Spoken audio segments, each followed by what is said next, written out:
On Tuesday, myself and some other reporters were covering a shooting that had happened in the food court of the Peachtree Center development here in downtown Atlanta.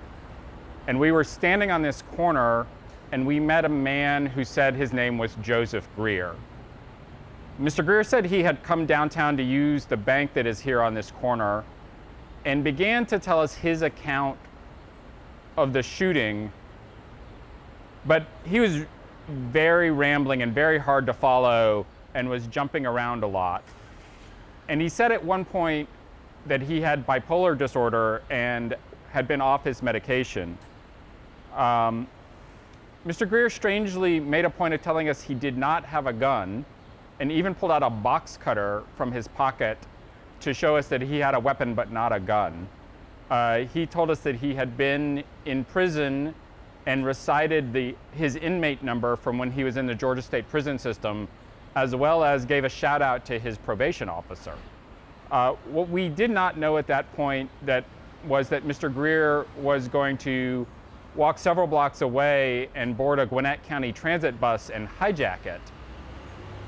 We are told that once Mr. Grier got on the bus, that he got into a scuffle with a passenger who had a gun, disarmed the passenger and shot the passenger with his own gun. The passenger later died.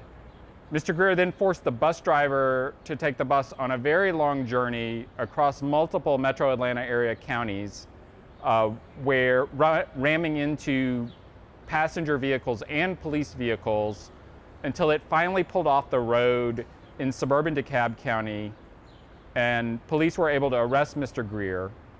The passenger he had shot was unable to be revived and was declared dead at a hospital. There were a total of 17 passengers on the bus who were held hostage for well more than an hour. Wednesday morning, the day after the bus hijacking, Atlanta's mayor and police chief both said that they believe that Mr. Grier was suffering from a mental illness crisis and that may have contributed to his hijacking the bus. They both were very firm that he was not connected to the person who shot 3 other people at the Peachtree Center food court. But the police chief said that it is possible that all the excitement may have somehow triggered Mr. Grier's mental illness and contributed to him deciding to hijack the bus.